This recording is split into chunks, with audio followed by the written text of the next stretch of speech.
Buenas tardes chicos, o buenas noches, o buenos días para algunos. Bienvenidos a la clase número 5 de Profe Responde en YouTube. En esta ocasión vamos a titular la clase Las Revoluciones Liberales y les recordamos que visiten el Instagram para poder dejarnos sus preguntas acerca de esta clase o de otras clases anteriores para poder resolverlas en conjunto. ¿Vale chicos? Bien, comenzamos. El objetivo de la clase de hoy es identificar y caracterizar causas, desarrollo y las consecuencias de las revoluciones de 1820, 1830 y la de 1848, ¿vale?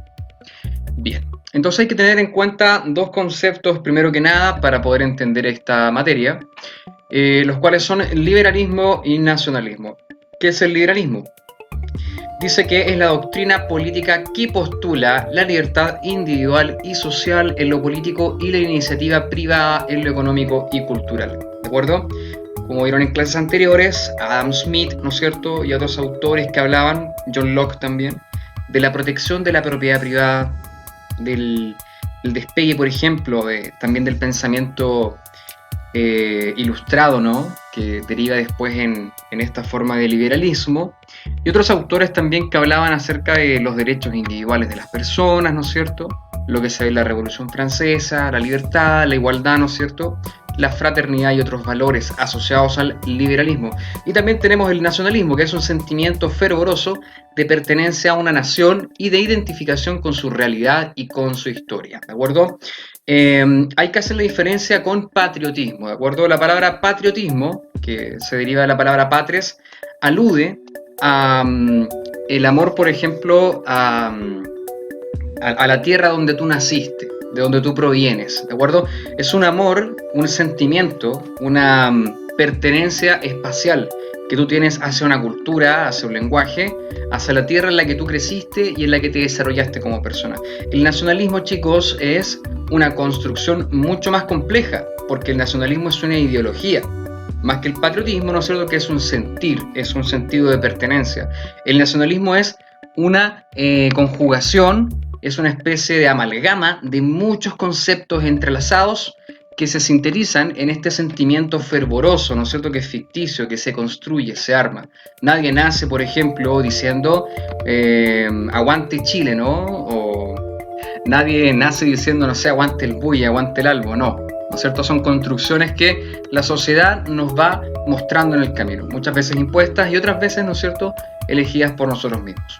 Bien, pero tengan en cuenta que para poder asociar entonces el nacionalismo hay un elemento en común que es la historia. Hay un pasado histórico en común que conjuga tradiciones, conjuga cánticos, formas de vestir, que une a un segmento de la población o a la población entera de un país o de una región, ¿de acuerdo?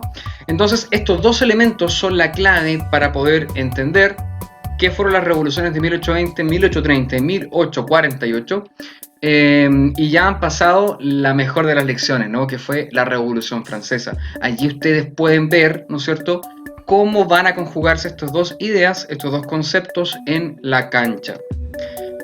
Bien, ¿cuáles van a ser las causas de la oleada revolucionaria? En primer lugar, la vuelta al antiguo régimen como si nada hubiera cambiado. Esto ya no era posible, ¿no? Durante la Revolución Francesa y en algunas partes de Europa se había sembrado la semilla del liberalismo. Por lo tanto, ya no querían de vuelta a los Borbones. Como vieron en las clases anteriores, una vez Napoleón forma el primer imperio de los franceses, el primer imperio moderno de los franceses, es finalmente derrotado en la batalla de Waterloo y es desterrado a la isla de Elba. Santa Elena, disculpen, Santa Elena es la última isla a la cual va a ser exiliado y posteriormente va a morir. Ahora, esta corona que ustedes ven acá es la corona de los Borbones. ¿Qué quiere decir esto? Quiere decir que después de la Revolución Francesa, los franceses ya no querían o no sentían simpatía de una forma profunda, ¿no es cierto?, e íntima, como lo tenían antes con los Borbones, sino que ya estaban acostumbrados o ya habían probado, ¿no es cierto?, el dulce sabor de la independencia, ¿no?, del liberalismo, de un Estado republicano, donde La gente que era de estratos más bajos, la mediana burguesía, la baja burguesía y el pueblo, podían obtener, ¿no es cierto?, derechos que políticamente los colocaban al mismo nivel que los privilegiados.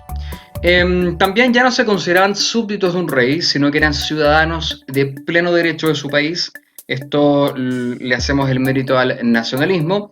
Exigían el derecho a participar en el gobierno y no admitían la vuelta al antiguo régimen. De esta forma van a haber 3 oleadas revolucionarias. Y para eso en esta clase vamos a tomar como conejillo de indias Francia. ¿Por qué? Porque Francia va a vivir todas estas revoluciones. Va a crear la primera y también va a experimentar estas 3 oleadas. ¿De acuerdo? Entonces, esa es la bandera de Francia. Seguimos. Analicemos el ciclo de 1820. En España comienza un alzamiento contra el rey Fernando VII durante los años 1820-1823, lo que los españoles consideran su especie de independencia, así como nosotros la consideramos de 1810 hasta 1818. Los españoles ven este tiempo como su periodo de independencia, donde ellos logran, ¿no es cierto?, una monarquía constitucional, logran vencer el absolutismo, quitan los poderes que tenía el rey y los distribuyen de una manera un poco más equitativa. Desde ahí se expandieron los reinos de Portugal e Italia. Los movimientos fueron reprimidos por la Santa Alianza, que fue un organismo que se formó para poder repeler todas estas oleadas liberales que amenazaban el statu quo de las monarquías europeas. La Santa Alianza también trataba de preservar esa identidad cristiana, conservadora, ¿no es cierto?, católica, que tenían las monarquías europeas contra ese liberalismo que tenía dentro de su germen originario el laicismo como una bandera de lucha. Es decir, la separación entre el Estado y la Iglesia, la libertad religiosa y la supremacía de los derechos individuales por sobre los privilegios sociales. ¿De acuerdo? Entonces la Santa Alianza se va a encargar de amedrentar a esta oleada para defender el sistema monárquico. Destaca el caso de Grecia, chicos, el cual logra su independencia 10 años después. ¿Independencia de quién? Si sus mamás, sus abuelas son buenas para ver las teleseries turcas, tienen que decirle, mira, de los turcos. Los griegos eran una región que era propiedad del imperio turco, de los turcos otomanos. Y en 1820 comienza una cruda guerra, ¿no es cierto?, donde los griegos, a punta de sangre y sudor, van, después de una década, lograr independizarse de esta potencia, que además de tener una cultura distinta, hay que entender también que pertenecen a otra religión, a la religión musulmana. No juntaban ni pegaban los griegos con los otomanos. Sin embargo, logran esto en esta oleada revolucionaria. Pasamos a la de 1830. En este caso Francia va a desarrollar... pero a ver, ¿qué pasaba en Francia en 1820? En 1820 estaba Luis XVIII, que era el tío, si no me equivoco, de Luis XVI, si me equivoco me corrigen, el cual llegó al poder e intentó restaurar todo este tema monárquico. Sin embargo, no le va a durar mucho y vamos a ver ahora qué ocurre con su sucesor, que es Carlos X. Bien, vamos a ver esto. Francia desarrolla un régimen político absolutista, volvemos, ¿no es cierto?, retrocedemos políticamente, aunque con participación del pueblo dentro del Parlamento. Los reinados de Luis XVIII y los de Carlos X van a ser muy turbulentos, ya que van a ver cómo el liberalismo, ¿no es cierto?, y esta identidad nacional en Francia va a empezar a inundar el pensamiento colectivo de sus habitantes. En las elecciones de 1830, los liberales ganaron la mayoría de las vacantes de los diputados y Carlos X las rechazó. ¿De acuerdo? Esto le va a ganar, ¿cómo se llama esto? El repudio del pueblo. Van a haber algunos enfrentamientos. En París van a empezar a tomarse varias calles de la capital. Ahí, si ustedes quieren profundizar esta materia, chicos, pueden ver una película, porque no creo que lean el libro, es muy largo, muy extenso, de Los Miserables, de Víctor Hugo. Probablemente el mayor literato francés del siglo XIX y XX, dicen muchos. Hay varias películas de Los Miserables y allí ustedes pueden ver la oleada revolucionaria de 1830, la pueden entender en mayor profundidad. De hecho, creo, si no me equivoco, que también hay una especie de musical. Ahí ustedes eligen la que mejor les parezca. Bien, La revolución callejera de las barricadas condujo a la caída del rey y a que los liberales le ofrecieran el trono a Luis Felipe II de Orleans, el cual va a estar de 1830 hasta 1848, cambiando de una monarquía absoluta a una monarquía constitucional. En octubre de 1830, una coalición de católicos y de liberales proclamó la independencia de Bélgica en esta misma oleada. Recordemos que Bélgica está unida a los Países Bajos. ¿Qué son los Países Bajos? Lo que ustedes conocen ahora como Holanda, por ejemplo, ¿de acuerdo? Los holandeses son básicamente protestantes, puritanos en un principio, y los belgas eran en su mayoría católicos, ¿de acuerdo? Católicos apostólicos romanos. Entonces esa diferencia religiosa va a generar muchos roces, haciendo que después de varios enfrentamientos los belgas se separen de los holandeses. Parecido al conflicto que ocurrió hasta hace poco en Irlanda, donde Irlanda del Norte e Irlanda del Sur tenían conflictos territoriales porque una parte de Irlanda era católica y la otra era predominantemente protestante o evangélica. Ahora, ¿qué ocurre en Polonia? En Polonia los nacionalistas proclamaron la independencia de Rusia en 1830, pero al no contar con ayuda exterior ni apoyo del campesinado, la revolución va a fracasar. ¿De acuerdo? Este es un triste fracaso para Polonia, que era un país que había pasado muchas penurias, ¿no es cierto?, durante las guerras napoleónicas, buscando la independencia. Napoleón apoyaba la independencia de Polonia. Sin embargo, una vez es aplastado Napoleón, Polonia también ve aplastadas sus intenciones de independencia. Y en las oleadas de 1830 vuelven, ¿no es cierto?, a ser aplastadas. Ahí tienen una imagen de Luis Felipe II de Orleans posando con sus medias de plata. Bien, esta imagen que ustedes ven acá, muchas personas la suelen utilizar para referirse a la Revolución Francesa. Sin embargo, Eugène Delacroix, que es el caballero que aparece aquí, se quería bastante, el señor Delacroix tenía el ego bastante alto, bastante seguro, aparece aquí posando un arma, ¿no es cierto?, su gorro de copa, y aquí aparece, ¿no es cierto?, la libertad guiando al pueblo, que es el título de este cuadro, ¿no es cierto? Acá vemos las barricadas en París, cómo se arman tumultos, los parisinos se toman su propia ciudad, y esto termina, ¿no es cierto?, con un gran logro, acabar con la monarquía absoluta, nuevamente, y colocando, en este caso, una monarquía constitucional. Bien, sigamos. Seguimos entonces a la oleada de 1848. Tenemos a este caballero, el finado Eric Hobsbawm, experto en siglo XIX y siglo XX. Este es uno de los mayores referentes de la historia contemporánea. Bien, él nos comenta que el reinado de Luis Felipe II se caracterizó por la polaridad entre la política liberal y sus pretensiones absolutistas. Es decir, este caballero llega porque los franceses le ofrecen el puesto, ¿de acuerdo? No es porque él se haya autoproclamado rey. Y por lo tanto va a tener serios roces durante las décadas en las que va a gobernar con el liberalismo, ¿de acuerdo? Y esa identidad nacional formada en Francia. Su intención era volver a implantar el absolutismo, sin embargo, no lo dejaban durante su reinado. Va a haber una nueva revuelta generalizada que provoca la caída del rey y el establecimiento de la Segunda República, también llamada, ¿no es cierto?, la Revolución de 1848 o la Primavera de los Pueblos. El nuevo gobierno, donde van a haber socialistas y republicanos en el Parlamento, va a establecer un logro que nunca había permanecido, ¿no es cierto?, desde la Revolución Francesa en la historia de la humanidad, que es el sufragio universal. ¿Qué quiere decir esto? Todos votan, todos los hombres pueden votar, ¿de acuerdo? Ojo con eso, sufragio universal masculino. Bien, en 1849 va a ser elegido entonces Luis Napoleón Bonaparte, que era sobrino de Napoleón Bonaparte, ¿de acuerdo? También conocido como Napoleón III. Él se va a autoproclamar como Napoleón III y va a ser llamado presidente de la República. Aquí es cuando los franceses celebran la instauración de la Segunda República de los franceses, ¿ya? Luis Napoleón dio un golpe de estado, instaura el Segundo Imperio posteriormente, a pesar de que es elegido presidente. Toma el título imperial de 1852 hasta 1870, era de esperarse del sobrino del otrora, ¿no es cierto?, Napoleón I, y se forma lo que los franceses llaman el Segundo Imperio Napoleónico, o sea, el Segundo Imperio de los franceses.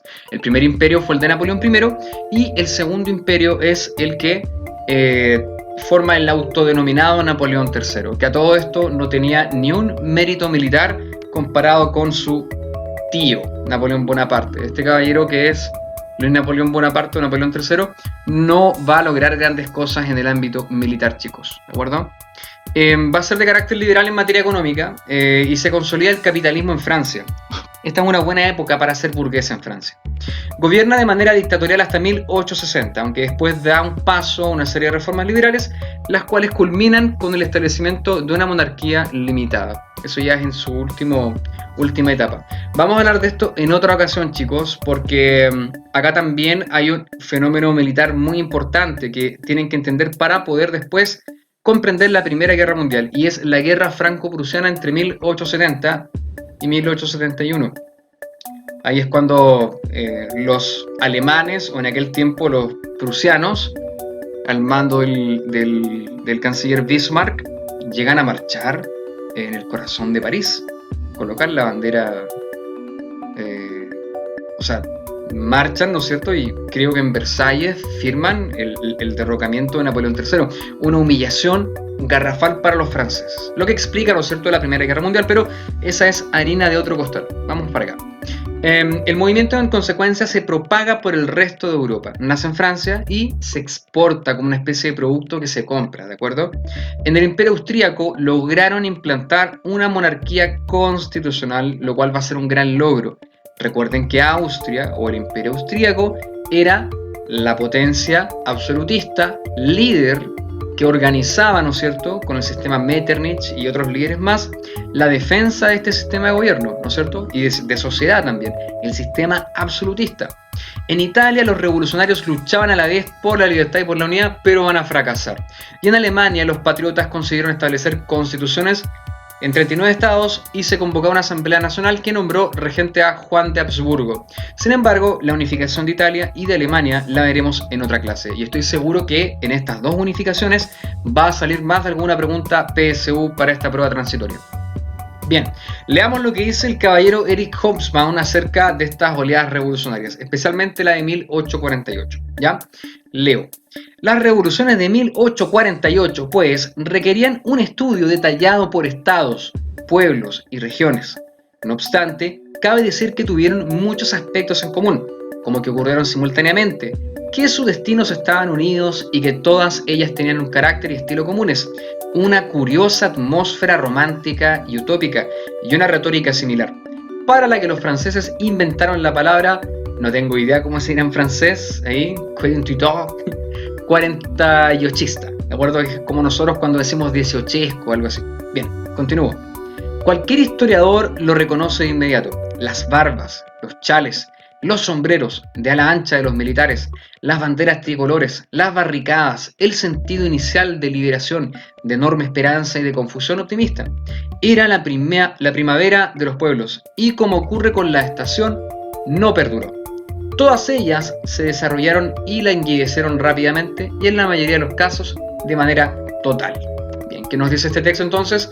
Nos dice que la primavera de los pueblos fue algo bastante bonito, tuvo algunos logros como el establecimiento de algunas monarquías constitucionales, el establecimiento de algunas leyes y derechos para más ciudadanos dentro de Europa. Sin embargo, no logró el objetivo que muchos intelectuales liberales y algunos incipientes intelectuales marxistas y anarquistas que recién estaban tomando cuerpo a mediados del siglo XIX pudieron lograr a través de estas oleadas revolucionarias, ¿de acuerdo? Ese ambiente de optimismo intelectual, utópico en ese tiempo, se desarmó después de que las monarquías, ¿no es cierto?, y la alta burguesía consolidada, ¿no es cierto?, ahora como una clase aristocrática, aplastaran con violencia, sangre y muy despiadadamente a todas estas oleadas que buscaban consagrar más derechos para quienes, para los sectores menos privilegiados, como la baja burguesía, ¿no es cierto?, y los obreros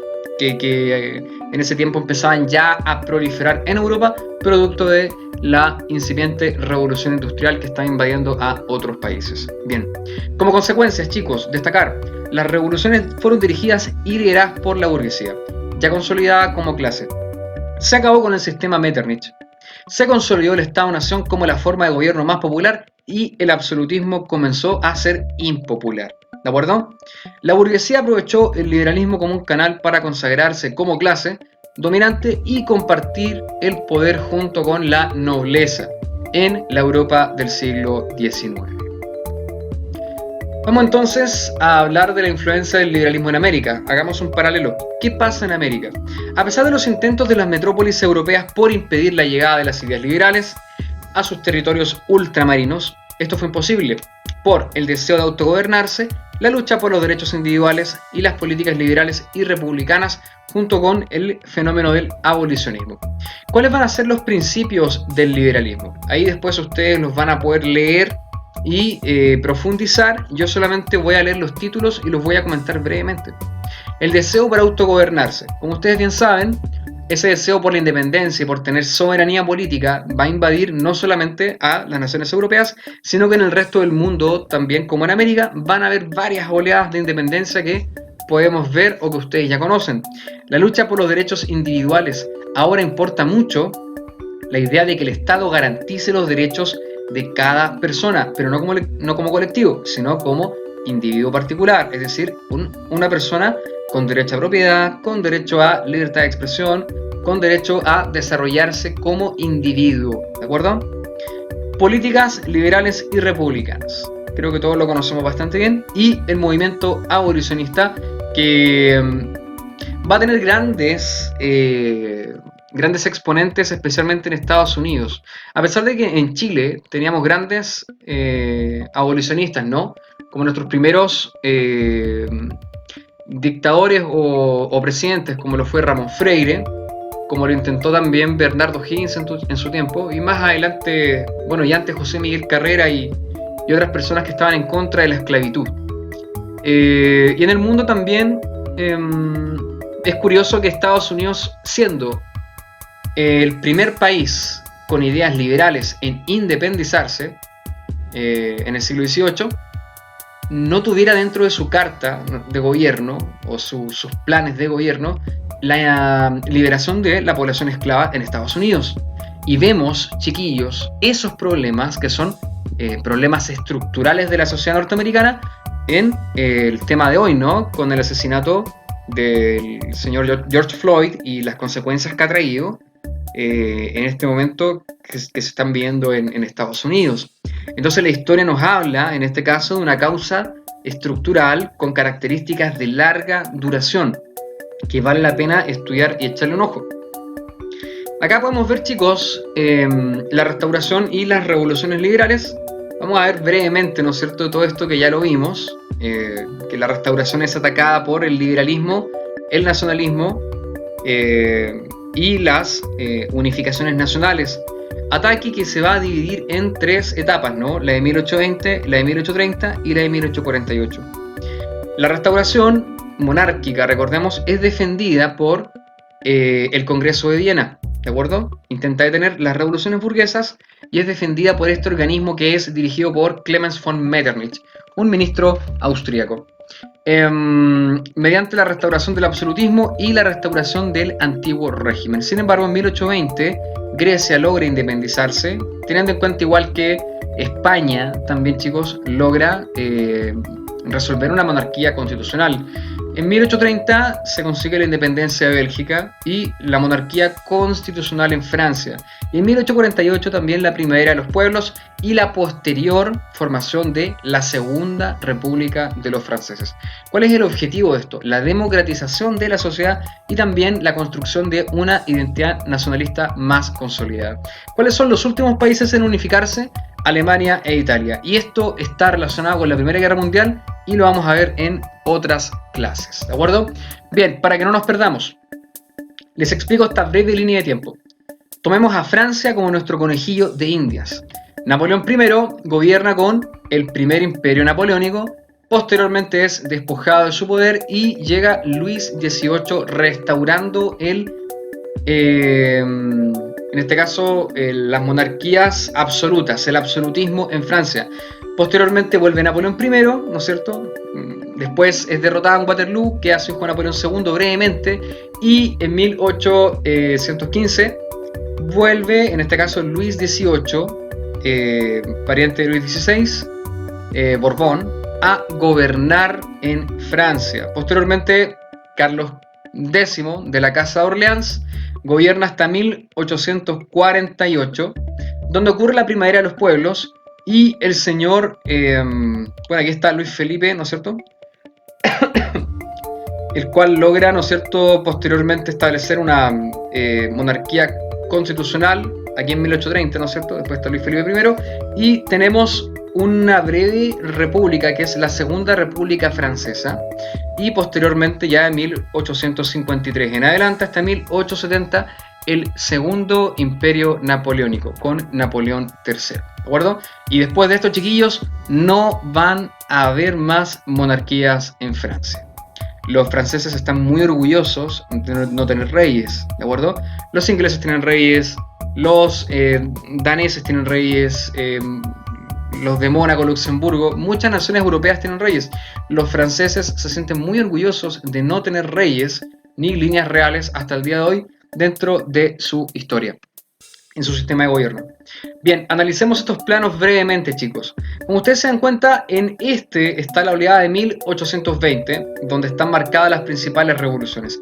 Si se dan cuenta, las principales revoluciones que están marcadas en rojo están ubicadas en España, Portugal, ¿no es cierto? Ahí ven el norte de Italia, Piamonte, Cerdeña, el reino de las dos Sicilias, en el sur de Francia, y Grecia. Es decir, esto está en la parte meridional o mediterránea de Europa. Posteriormente, en la oleada de 1830, nos damos cuenta que hay un cambio en las oleadas revolucionarias. Estas parten en Francia y posteriormente se exportan hacia Bélgica, la Polonia, que era parte del zar en este caso, y nos damos cuenta que el eje geográfico ya no es meridional, sino que ahora está ya desde el centro hacia el norte de Europa, también conocido como el sector septentrional de Europa. Y finalmente tenemos las oleadas de 1848, que esto ya es un bombardeo. Acá hablamos de que toda Europa está experimentando mitines, ¿no es cierto?, tomas de terreno, asaltos a espacios públicos tomados por el pueblo de Europa, ¿no es cierto?, el pueblo que busca más derechos y mayor representación política.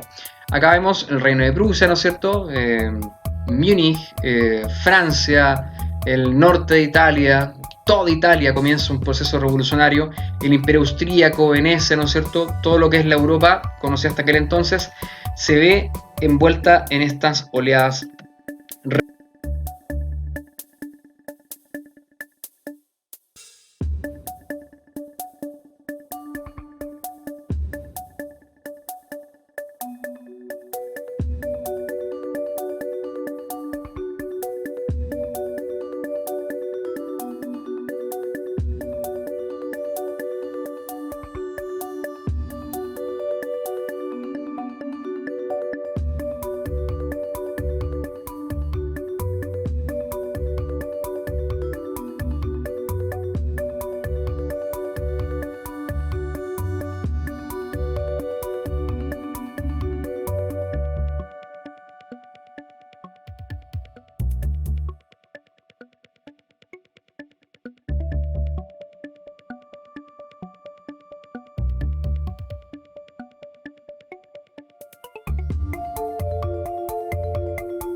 Bien, chicos, ok, eso ha sido todo por hoy. Lo dejamos con, mucha pega para hacer. Traten de buscar información de este tiempo que es muy interesante, es bien entretenido y nos vemos en redes sociales. No olviden preguntar las cosas por Instagram, profe responde, ya que vamos a estar bien activos por ahí para poder facilitar este proceso de la prueba de transición PSU que tienen este año, chicos.